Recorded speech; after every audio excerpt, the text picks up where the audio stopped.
ನಮ್ದು ಜಾತ್ಯತೀತ ಪಕ್ಷ. ಕಳೆದ ಚುನಾವಣೆಯಲ್ಲಿ ನೀವು ಭಾಷಣ ಕೇಳಿದ್ರು, ಏನಂತ ಹೇಳಿದ್ರು? ಮತ್ತೆ ಬಿಜೆಪಿ ಅಧಿಕಾರಕ್ಕೆ ಬರಲ್ಲ.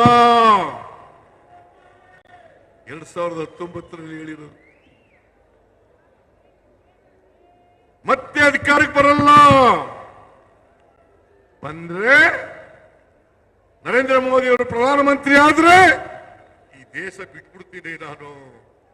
ಮಿಸ್ಟರ್ ದೇವೇಗೌಡ್ರೆ, ದೇಶ ಬಿಡಬೇಡಿ, ಇಲ್ಲೇ ಇರಿ.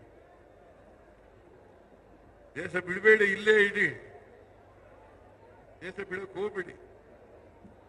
ಏನ್ ನನಗಿಂತ ಒಂದು 15 ವರ್ಷ ದೊಡ್ಡವರು ಪಾಪ ದೇವೇಗೌಡರು, ನನಗಿಂತ 15 ವರ್ಷ ದೊಡ್ಡವರು. ಅವರು ವಯಸ್ಸಿಗೆ ತಕ್ಕಾಗಿ ಮಾತಾಡ್ಬೇಕಲ್ಲ. ಚನ್ನಪಟ್ಟಣದಲ್ಲಿ ಏನ್ ಮಾತಾಡಿದ್ರು? ಸಿದ್ದರಾಮಯ್ಯನ ಗರ್ವಭಂಗ ಮಾಡ್ತೇನೆ.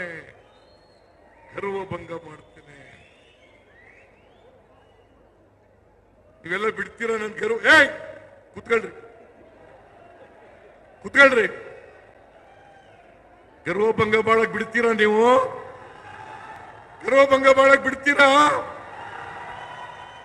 ಸಿದ್ದರಾಮಯ್ಯನವರಿಗೆ ದುರಂಕಾರ ಬಂದ್ಬಿಟ್ಟಿದೆ.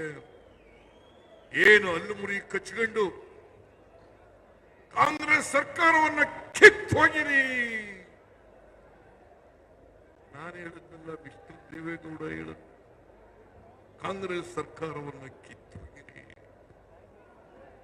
ಯಾರೇ ಆಗ್ಲಿ ಕೂಡ ಅವ್ರ ವಯಸ್ಸಿಗೆ ತಕ್ಕ ಮಾತಾಡ್ಬೇಕಲ್ಲ.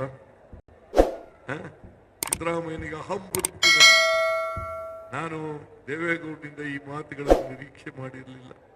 ಲೇಟೆಸ್ಟ್ ಹಾಗೂ ಇಂಟ್ರೆಸ್ಟಿಂಗ್ ಸುದ್ದಿಗಳಿಗಾಗಿ ಬಾಸ್ ಟಿವಿ ಕನ್ನಡ ಚಾನೆಲ್ನ ಸಬ್ಸ್ಕ್ರೈಬ್ ಮಾಡಿ. ಹಾಗೆಯೇ ಬೆಲ್ ಐಕಾನ್ ಪ್ರೆಸ್ ಮಾಡಿ. ಇದರ ಜೊತೆಗೆ ಫೇಸ್ಬುಕ್, ಇನ್ಸ್ಟಾಗ್ರಾಮ್, ಎಕ್ಸ್ ನಲ್ಲೂ ಮಿಸ್ ಮಾಡದೆ ಫಾಲೋ ಮಾಡಿ.